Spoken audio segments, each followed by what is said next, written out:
Good morning students, कैसे हैं आप लोग। स्टूडेंट्स, कल हम पढ़ रहे थे आपका जो चैप्टर है भारत माता, जिनके लेखक हैं जवाहरलाल नेहरू। और मैंने आपको जवाहरलाल नेहरू का जो जीवन परिचय और साहित्य परिचय पढ़ा दिया था और समझा दिया था। और उसके बाद मैंने भारत माता का जो उनका चैप्टर है वो भी आपको आधा समझा दिया। तो आइए हम आगे उस चैप्टर को कंटिन्यू करते हैं। तो जब आप वीडियो देखें बच्चों तो पेज नंबर 115 निकाल लीजिएगा। देखिए, मैंने उन्हें बताया था आपको कि जो जवाहरलाल नेहरू थे वो जगह जगह दूसरे देशों में जाया करते थे और वहाँ की जो भी संस्कृति और सभ्यता थी, वहाँ के जिस तरह के लोग थे, उन लोगों की जो भी अच्छी अच्छी बातें थी अपने देशवासियों के आकर बताया करते थे। आगे वो जवाहरलाल नेहरू देखिए हमें क्या बता रहे हैं। मैं उन्हें सोवियत यूनियन में होने वाली अचरज भरी तबादलियों का हाल भी बताता और कहता कि अमेरिका ने कैसी तरक्की की है। जवाहरलाल नेहरू जी बता रहे हैं, जब वो देशवासियों से मिला करते थे, बातें किया करते थे, तो कहते थे कि सोवियत यूनियन जो है उसमें जो अजीबो तरह की बातें होती थी, काम हुआ करते थे और तब्दीलियां होती थी। यानी कि जब हम कोई काम करते हैं तो बाद में हमारे अंदर कुछ ना कुछ चेंज आता है, हमारे अंदर कुछ ना कुछ नया विकास होता है, चाहे वो हम खुद हो चाहे हमारा काम हो। तो बताते थे कि इसी तरह मैं बताता था और उनसे बातें करता था और कहता था कि इसी प्रकार जो हमारा अमेरिका है वो तरक्की कर रहा है, अर्थात आगे बढ़ रहा है। कहने का तात्पर्य ये है बच्चों कि अगर हम कोई नया काम सीखते हैं, करते हैं, तो हमारे अंदर तो डेवलपमेंट होता ही है, विकास होता है, एक नयापन आता है, साथ साथ हमारे काम में भी एक नयापन आता है और उससे रिलेटेड जो चीजें हमारे देश से जुड़ी हुई हैं, हमारा देश भी कहीं ना कहीं विकसित होता है। ये काम आसान ना था, लेकिन जैसा मैंने समझ रखा था वैसा मुश्किल भी ना था। देखिए, कोई भी काम करने के लिए कोई भी, जैसे हम कहते हैं कि आज के समय में कुछ भी इम्पॉसिबल नहीं है, कुछ भी हम कर सकते हैं। शुरू में हम जब कोई काम करते हैं तो हमें ऐसा लगता है अरे यार ये काम तो बहुत ज्यादा मुश्किल है, शायद हम नहीं कर पाएंगे, बहुत कठिन है। लेकिन इतना भी मुश्किल नहीं होता कोई काम यदि हम करने बैठे और वो काम हम कर ना पाए हैं। इम्पॉसिबल कुछ भी नहीं है आज की दुनिया में। जब इंसान आकाश में चांद तारों पर जा सकता है, चांद पर जा सकता है, तो कोई भी काम जमीन पर रह के करना शायद मुझे नहीं लगता कि पॉसिबल नहीं है। तो कह रहे हैं कि शुरू में ऐसा लगता है कि कोई काम शायद बहुत कठिन होगा, लेकिन जब हम उसको समझते हैं, करते हैं, तो काम कहीं ना कहीं हमें मुश्किल नहीं लगता।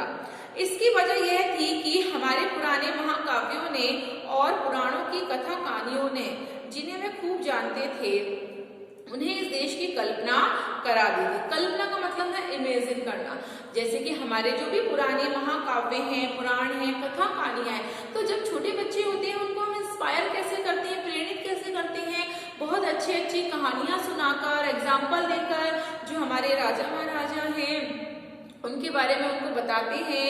साथ में हम उनको भी बताते हैं, बच्चों को भी, कि जो बहुत बड़े एग्जाम देते हैं, जो पॉलिटिशियंस हैं, कुछ समाज सुधारक हैं, तो कहीं ना कहीं उन लोगों ने भी इन कामों को जो असंभव कार्य थे, है ना, संभव करके दिखाया है। तो कह रहे हैं इसी तरह वो सारी चीजें सुनकर कर हमारे मन में कहीं ना कहीं आ जाता है कि हम भी वो काम कर सकते हैं।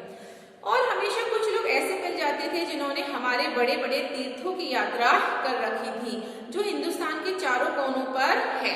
और तो और हमारे जो जवाहरलाल नेहरू जी है वो बता रहे हैं कि विदेशों में जैसे जो विदेशी सैलानी होते हैं, इंडिया घूमने फिरने आते हैं, तो उसी तरह कुछ लोग हमारे तीर्थ यात्रों में घूमने फिरने आया करते थे और हिंदुस्तान के चारों कोनों को घूमते थे।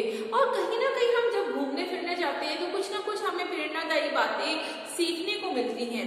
तो बता रहे हैं कि जो विदेश के लोग हमारे इंडिया को देखकर, घूम फिर कर कुछ सीख सकते हैं, तो हम अब हिंदुस्तानी क्यों नहीं सीख सकते। उन लोगों ने बहुत बड़ी तीर्थ यात्राएं कर रखी थी जो हिंदुस्तान के चारों ओर कोनों में थी, यानी कि हमारा हिंदुस्तान बहुत बड़ा है। या हमें पुराने सिपाही मिल जाते हैं जिन्होंने पिछली बड़ी जंग में या और घावों में सिलसिले में विदेशों में नौकरियां की थी।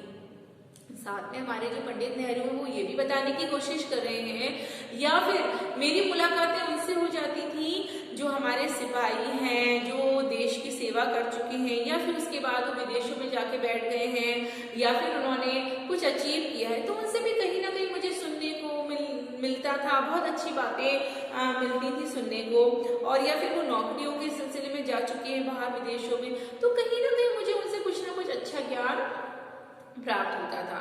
सन 30 के बाद जो आर्थिक मंदी पैदा हुई थी उसकी वजह से दूसरे मुल्कों के बारे में मेरे हवाले उनकी समझ में आ जाते थे।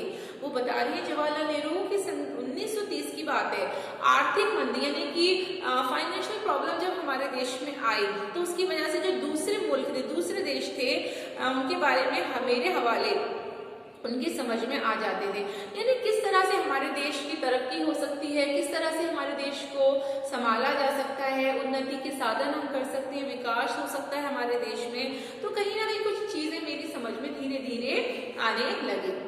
आगे वो कह रहे हैं, कभी ऐसा भी होता था कि जब मैं किसी जलसे में पहुंचता तो मेरा स्वागत भारत माता की जय इस नारे से जोर के साथ किया जाता। मैं लोगों से अचानक पूछ बैठता कि इस नारे से उनका क्या मतलब है, ये भारत माता कौन है। पंडित जवाहरलाल नेहरू बता रहे हैं जब वो देश के कोने कोने में भ्रमण के लिए जाया करते थे, उत्सवों में जाया करते थे, जलसों में जाया करते थे, तो वहाँ जो लोग थे उनका स्वागत बड़ी ही सम्मानजनक तरीके से करते थे और उनको देखकर कहा करते थे भारत माता की जय, भारत माता की जय हो। तो एक दिन उन्होंने पूछ लिया कि भारत माता की जय का क्या मतलब है, क्या तात्पर्य है, आप भारत माता की जय से क्या मतलब लगते हैं, जिसकी वे जय चाहती हैं। मेरे सवाल से उन्होंने कुतूहल और ताज्जुब होता है और कुछ जवाब न बन पड़ने पर एक दूसरे की तरफ या मेरी तरफ देखने लग जाते हैं। वो कह रहे हैं जब मैंने उनसे पूछा कि भारत माता जय का क्या मतलब है, असली अर्थ क्या है, असली तात्पर्य क्या है भारत माता का, तो लोग थोड़े से अचंभित हो जाते थे, आश्चर्य से वो एक दूसरे की तरफ देखने लग जाते थे कि यार ये आए हैं, इनके सम्मान में, इनके स्वागत में हम तो भारत माता की जय, भारत माता की जय बोल रहे हैं, और ये उल्टा ही हमसे पूछ रहे हैं कि भारत माता जय का क्या मतलब है। तो उनको कुछ समझ में नहीं आता था कि वो इस तरह के प्रश्न उनके सामने क्यों कर रहे हैं। फिर वो बता रहे हैं, मैं सवाल करता ही रहता, आखिर ये खट्टे खट्टे जाट ने जो अनगिनत पीढ़ियों से किसानी करता आया था जवाब दिया कि भारत माता से उसका मतलब धरती से है। लास्ट में क्या हुआ बच्चों, पंडित जवाहरलाल नेहरू बता रहे हैं कि सब जब एक दूसरे को देख रहे थे, फिर लास्ट में जब वो, लेकिन पंडित जवाहरलाल नेहरू उनसे प्रश्न करते ही रहे और आखिरी में एक जो व्यक्ति था जो काफी हट्टा कट्टा था, है ना, और वो किसान था, उसका जो व्यवसाय था किसान था, सालों से उसकी पीढ़ी किसान की ही काम कर रही थी, खेती का ही काम कर रही थी, तो उसने जब उनको जवाब दिया कि भारत माता की जय का मतलब हमारा धरती से है, यानी हमारी जो धरती माता है हम उस धरती माता की जय कर रहे हैं। फिर पंडित जवाहरलाल नेहरू ने उनसे फिर प्रश्न किया, कौन सी धरती, खास उनके गांव की धरती या जिले की या सूबे की या सारे हिंदुस्तान की धरती से उनका मतलब है। फिर वो उनसे पूछने लगे कि धरती माता से क्या मतलब है, जहाँ आप रहते हो, जिस जिले में आप रहते हो, जिस गांव में आप रहते हो, उससे मतलब है आपका, या फिर आपका मतलब है कि पूरा हिंदुस्तान या कुछ राज्य, है ना।